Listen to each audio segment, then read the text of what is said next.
അല്ല മോളെ, എന്താണ് ചിന്തയിൽ ബുദ്ധനെ പോലെ ഇരിക്കുന്നുണ്ടല്ലോ? ചേച്ചി എന്തോ പറ കാര്യങ്ങൾ പറഞ്ഞു. എന്ത് കാര്യമാണ്? എന്റെ ക്ലൗഡ് കിച്ചണാ അങ്ങനെ എന്തോ. ക്ലൗഡ് കിച്ചണാ?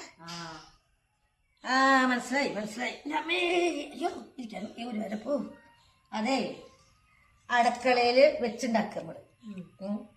പിന്നെ അത് വന്ന് കൊണ്ടുപോകും. നമ്മൾ വിളമ്പി കൊടുക്കുന്നു വേണ്ട, നമ്മൾ വെച്ചുണ്ടാക്കിയിട്ട് ആക്കി കൊടുത്താൽ കൊണ്ടുപോകും. പക്ഷെ നമ്മുടെ നാട്ടുപ്രദേശത്തൊക്കെ നടക്കുമെന്ന് ചോദിച്ചൊക്കെ അറിയില്ല.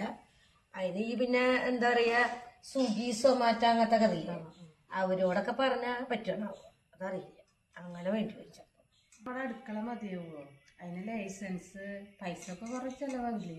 ലൈസൻസ് ഒക്കെ എടുത്തോളൂ. അതൊക്കെ എന്തായാലും നമുക്ക് ഫുഡ് ലൈസൻസ് വേണമല്ലോ. എന്താ വെച്ചാൽ നമ്മള് ഓരോന്ന് ചെയ്യുമ്പോ അപ്പൊ അതിന് എടുക്കുന്നുണ്ടാവും. അടുക്കള ഇപ്പൊ അത് മതിയാവും ഉണ്ടാവും. വലിയ അടുക്കളയല്ലേ, ഇത്ര വലിയ അടുക്കള എവിടെയുള്ളത്? അപ്പൊ പൈസ ഒക്കെ പിന്നെ ചേച്ചി ചെയ്തോളൂ. അതിനെന്തെങ്കിലും ഒന്ന് കേട്ടാ പിന്നെ ഭ്രാന്താണല്ലോ, അപ്പൊ ചെയ്തോളൂ. നമ്മളുണ്ടാക്കുക എന്തായാലും ഒരു ഭ്രാന്തിന്റെ ഇടയിൽ നിന്ന് നടത്താൻ ഒരു ഇതിൻ്റെ കൂടെ തള്ളും കൂടി എന്ന് പറഞ്ഞ മോഡലായില്ലോ. അപ്പൊ പിന്നെ കുഴപ്പമില്ലല്ലോ. അപ്പൊ നമുക്ക് കുറെ സാധനങ്ങൾ ഉണ്ടാക്കാം. പിന്നെ ഈ ദോശ ഇഡ്ഡലി അങ്ങനത്തെ വേണമെന്നൊന്നുമില്ല. അടത്തട്ടി, തടിച്ചി, ദുശ്ശള കേട്ടിട്ടുണ്ട് ഈ ദുശ്ശള എന്ന് പറയുന്നത്? അത് ഈ അരിമാവിൽ കുറെ വെള്ളം ഒഴിച്ചിട്ട് കുറച്ചുകൂടി വെള്ളം ഒഴിച്ചിട്ട് ദോശ ഉണ്ടാക്കണ പോലെ ഉണ്ടാക്കുക. അപ്പൊ നല്ല സ്വാദാ അത്. അപ്പൊ ഇപ്പൊ എന്താ നീർദോശ അങ്ങനെ എന്തോ പറയണ കേൾക്കാണ്ട് നല്ല സ്വാദാ. ഈ ദുശ്ശള എന്ന് പേര് എന്താ വെച്ചാ, ദുശ്ശളക്ക് ഷേപ്പില്ലാത്ര, അതത്ര ഇതിനും ദുശ്ശള എന്ന് പേരിട്ടത്. ദുശ്ശള എന്ന് പറയുന്നത് ഈ കൗരവന്മാരുടെ അനീത്യ. ഈ 101 കുടത്തിലേക്ക് വെച്ചില്ലേ, അപ്പൊ 100 കുടത്തിലേക്ക് ഇതായിട്ട് ബാക്കിയുള്ളതൊക്കെ കൂടിയിട്ട് എങ്ങനെയൊക്കെ കൊണ്ടുപോയി തള്ളിപ്പോ അത് ഷേപ്പില്ലാതെ. അതാണ് ഈ സാധനം. അതിനാണ് ഇങ്ങനെ ദോശമാവിന്റെ അവസാനം ആക്കുമ്പോഴാണ് ദുശ്ശള എന്ന് പേര്. ഈ ദുശ്ശള എന്ന് പറഞ്ഞാലും അതില് ദോശമാവില് അതിൽ നമ്മൾ എന്തെങ്കിലും വേറെ എന്തെങ്കിലും ഇടുക, പിന്നെ ചമ്മന്തി എന്തെങ്കിലുമൊക്കെ ഉണ്ടെങ്കിൽ നല്ല സ്വാദാ. പിന്നെ നമ്മുടെ ചട്നിപ്പൊടിയൊക്കെ ഉണ്ടല്ലോ, നമ്മൾ ദോശപ്പൊടിയൊക്കെ ഉണ്ടാക്കണില്ലേ, അതും ഇതിന്റെ കൂട്ടത്തിലാവാം. അപ്പൊ നമ്മുടെ ദോശപ്പൊടിക്കൊക്കെ നല്ല ഡിമാൻഡാ. അപ്പൊ അങ്ങനെ ഇതാവാം. പിന്നെ നനക്ക് വല്ല പലഹാരമൊക്കെ ഉണ്ടാക്കാൻ അറിയാച്ചാ അത് നമുക്ക് അതിന് കൂടുതൽ ഉണ്ടാക്കാം. നിനക്ക് എന്തെങ്കിലുമൊക്കെ അറിയോ? എനിക്ക് മിച്ചർ ഉണ്ടാക്കി അറിയാം, പിന്നെ പഴംപൊരി അതൊക്കെ ഇതിന്റെ കൂട്ടത്തിൽ ഇതാവാം. ഇപ്പളേ കുടുംബശ്രീന്ന് അതിനൊക്കെ ഇതുണ്ട്. ഇപ്പൊ സ്വയം നമ്മൾ നിക്കണം എന്നാണ്.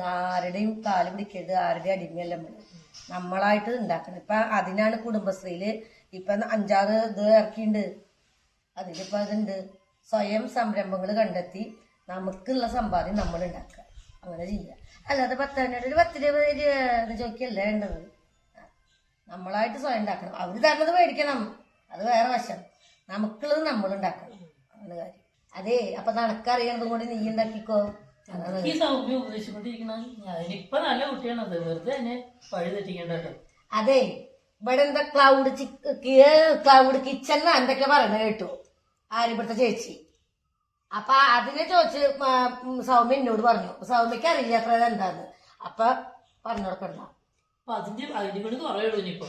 അല്ലെങ്കിൽ തന്നെ ആകതായിട്ടിരിക്കുകയാണ്. പുതിയ പുതിയ ഒരു പരിപാടികളുണ്ട്, എവിടെ പോയി എത്തുക ആർക്കറിയില്ല.